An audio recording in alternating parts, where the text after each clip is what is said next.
Mental math class 10th मैं हूं हरी sir और आप सभी बच्चे देख रहे हैं आपका अपना यूट्यूब चैनल चलो कदम बढ़ाएं। जो बच्चे हिंदी मीडियम में पढ़ते हैं उनके लिए अलग से चैनल है जिसका नाम है मैथ विद हरी सर। तो बच्चों आज की सीरीज में हम करने वाले हैं चैप्टर नंबर 7 कोऑर्डिनेट ज्योमेट्री का नेक्स्ट पार्ट। आइए करना शुरू करते हैं। तो ये रहा आपके सामने बच्चों, ठीक है। क्या कहता है देखो, क्वेश्चन नंबर 11 से आज हम करेंगे क्योंकि क्वेश्चन नंबर 10 तक मैं करा चुका हूँ। तो क्या कहता है देखो, if the ordinate means Y वाले पॉइंट को बोलते हैं, of A point A on Y axis is 5। ठीक है, तो मैं इधर छोटा सा ये बना लेता हूँ। देखो ऐसे इस तरीके से ये y माइनस और ये x प्लस और ये x माइनस। ठीक है, तो 1 2 3 4 5 ये यहाँ पर है ये बच्चों। ठीक है 5, तो इसका मतलब y का पॉइंट है तो x का तो 0 होगा, तो 0 5 इसको काउंट करेंगे। ठीक है, ये ओरिजिन हो गया। आगे कहता है हाँ, एंड पॉइंट b, ये पॉइंट a है। ठीक है, यहाँ पर ये क्या है a, इसका नाम a रख दे। पॉइंट b हैज कोऑर्डिनेट -3, तो -3 1 2 3 4 5। ठीक है, ये -3 हो गया। और y1 ये पहला पॉइंट x का होगा और सेकंड पॉइंट y का होगा, तो यहाँ पर ये आ गया। ठीक है, इस तरीके से ये हो गया कौन सा b वाला पॉइंट। और इसके पॉइंट क्या आ गए -3 और 1। तो then find the length of A B की लेंथ फाइंड आउट करनी है। बिल्कुल लीजिए बच्चों, ए बी की लेंथ आपको फाइंड आउट करनी है। तो ए बी की लेंथ फाइंड आउट करने के लिए आपको स्क्वायर रूट का साइन लगाना है। ठीक है, और क्या करना है x1 minus x2, x1 minus x2। तो x1 है -3 माइनस क्या है x2 क्या है 0 होगा और होल स्क्वायर। ठीक है, ये x1 -3, ठीक है ये -3 हो गया और ये 1 हो गया ये वाला। तो ये x2 ये रहा 0। ठीक है, और प्लस फिर क्या y1 कितना 1 है और माइनस y2 क्या है -5 है और होल स्क्वायर। तो इस तरीके से हम इसके ए बी की डिस्टेंस निकाल लेंगे। तो ए बी इक्वल, तो देखो अब 0 को हटा दीजिए, -3 को 2 टाइम्स मल्टीप्लाई करेंगे 9 आ जाएगा। ठीक है, प्लस और ये माइनस प्लस माइनस होंगे तो -4 रह गया। -4 को 2 टाइम्स मल्टीप्लाई करेंगे 16 आ जाएगा। 16 और 9 होता बच्चों 25 और 25 का स्क्वायर रूट क्या होगा बच्चों 5। तो ए बी की लेंथ जो आ गई वो आ गई 5 यूनिट लिख देंगे इसको। ठीक है, ये दिस इज द आंसर। आइए करते हैं नेक्स्ट क्वेश्चन, क्वेश्चन नंबर 12। क्या कहता है देखो, कहता है if the centre of circle is 3 और 4, ये पॉइंट है बच्चों। मैं सर्कल ये बना लेता हूँ इस तरीके से। ठीक है, ये हो गया क्या डायमीटर, ये सेंटर हो गया O। तो इसका जो सेंटर है 3 और 4 ये। Then find the distance of the point A, ये मान लो A पॉइंट हो गया जिसका क्या है 5 और 8 हो गया। ठीक है, इसके point from the centre of the circle. तो आपको AO की लेंथ फाइंड आउट करनी है। आइए करना शुरू करते हैं। AO तो वही करना है आपको, स्क्वायर रूट का साइन लगाना है। x1 माइनस x2, ठीक है 3 माइनस 5 होल स्क्वायर और प्लस, ठीक है y1 माइनस y2 ये 4 माइनस 8 होल स्क्वायर, इस तरीके से। तो AO इक्वल बहुत ही ईजी है।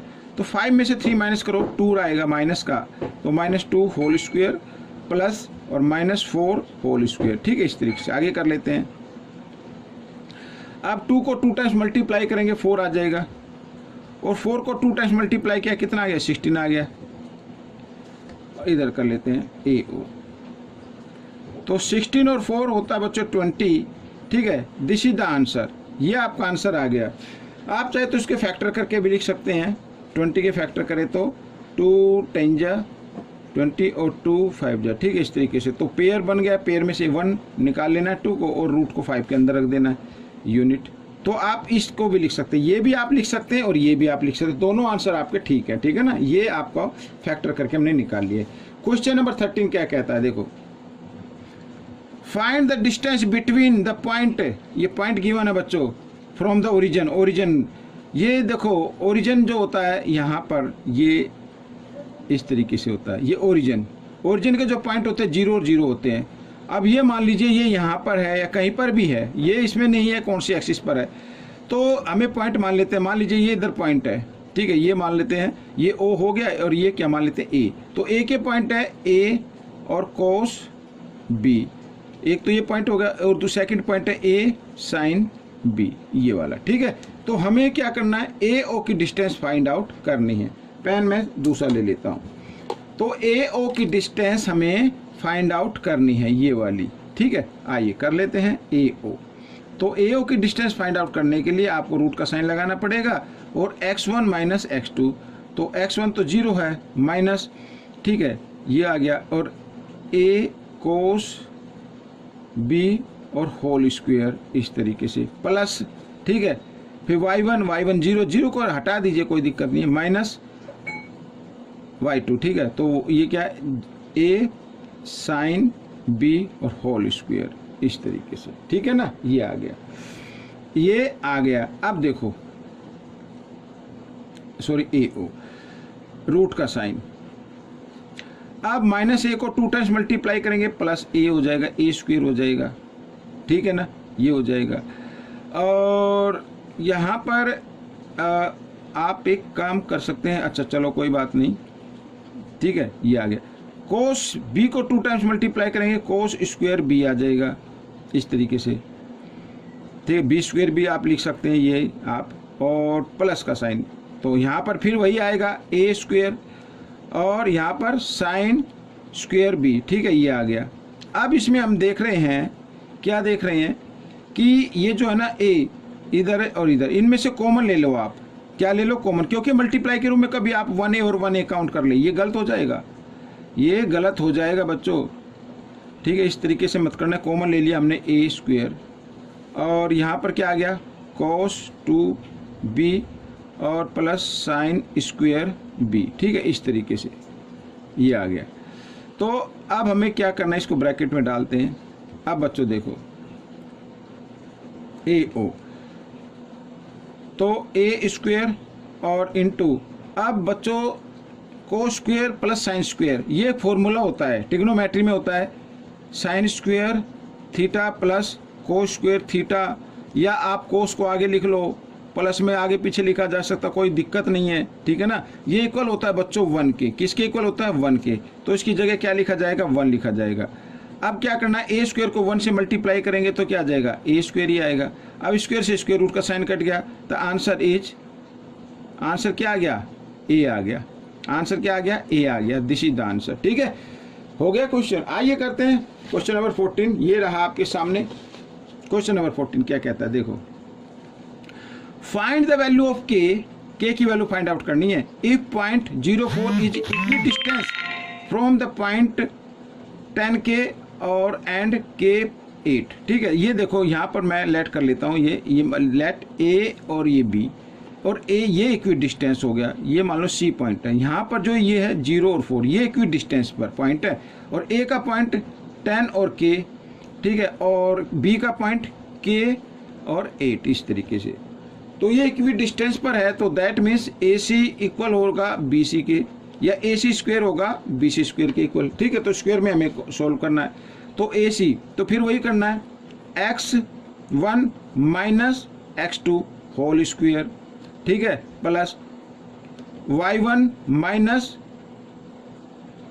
y2 होल स्क्वेयर, ठीक है, ये x1 है, ये x2 है, ये y1 है, ये y2 है, ठीक है, समझ में आ गया। और ये इक्वल होगा, अब बी सी के लेना है, तो ये x1 ये x2, तो x2 के स्क्वेयर आ जाएगा, प्लस y1 y2, y1 कितना 4 माइनस y2 कितना 8 और होल स्क्वेयर, ठीक है, इस तरीके से। अब 10 को 2 टाइम्स मल्टीप्लाई करो, 100 आ गया, प्लस यहाँ पर a माइनस बी स्क्वेयर का फॉर्मूला लगाना है, तो a स्क्वेयर माइनस 2ab यानी 2 4 जा 8 के आ जाएगा, और प्लस बी स्क्वेयर, बी क्या 4 स्क्वेयर कितना होगा 16 हो जाएगा, ठीक है, इस तरीके से। तो के स्क्वेयर और प्लस माइनस होते हैं, तो -4 आ गया, 8 में से 4 माइनस करें तो -4 ही बचेगा ना, बड़े नंबर के सामने माइनस का साइन है, तो -4 को 2 टाइम्स मल्टीप्लाई करेंगे 16 आ जाएगा। अब इक्वल देख लो संग नंबर, तो के स्क्वेयर 16 कैंसिल हो गए। अब क्या मतलब यहाँ पर -8 के और इक्वल, इस 100 को आप ले आओ राइट साइड में, तो माइनस का हो जाएगा, माइनस से माइनस का साइन काट दिया। अब के की वैल्यू आपको फाइंड आउट करनी है, तो इधर 100 है, 8 इधर मल्टीप्लाई की फॉर्म में, तो इधर आकर ये डिवाइड की फॉर्म में आ गया। 4 से हम इसको डिवाइड कर देते हैं, 4 2 जा 8 और 4 को 100 को डिवाइड करेंगे 4 से तो 25 आ जाएगा। तो k की वैल्यू आ गई आपकी 25/2। This is the answer. आप चाहे तो इसको डिवाइड करके भी लिख सकते हैं, ठीक है। 25 को आप क्या कर ले, डिवाइड कर ले कंप्लीट 2 से, तो क्या आएगा 2 1 जा 2, 2 2 जा 4 और 2 5 जा 10। This is the answer. ये भी ठीक है, ये भी ठीक है। आइए करते हैं इस पार्ट का last question. Question number 15, find x and y if O, A, B and C from the rectangle. Rectangle के पॉइंट गिवन है बच्चों, ये मैं रेक्टेंगल कर लेता हूँ इधर। ये रेक्टेंगल की प्रॉपर्टी आपको लर्न होनी चाहिए, O, A, B, C, ठीक है। तो O के पॉइंट है 0 0, A के पॉइंट है 0 और 2, ठीक है, और B के पॉइंट है x और y, और C के पॉइंट है 3 और 0, ठीक है ना।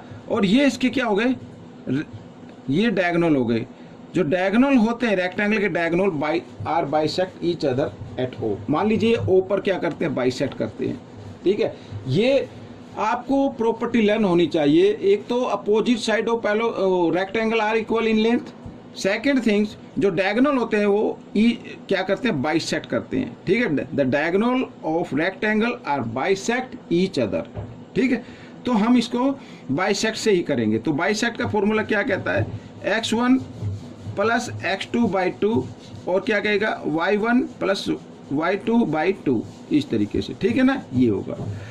अब हमें लेना है xy, तो इधर है ना, ये लेना है, और ये क्या करते हैं, बाइसेक्ट करते हैं। तो हम इसको लिख सकते हैं बच्चों कैसे, ये इक्वल होगा किसके, जो इसके मिड पॉइंट होते हैं, यानी ये x1 प्लस x2/2 और ये y1 प्लस y2/2, इस तरीके से, ठीक है भाई। ये मिड पॉइंट है ना भाई, ये हमने BO लिखा, इधर ये BO समझो, और ये AO, ठीक है।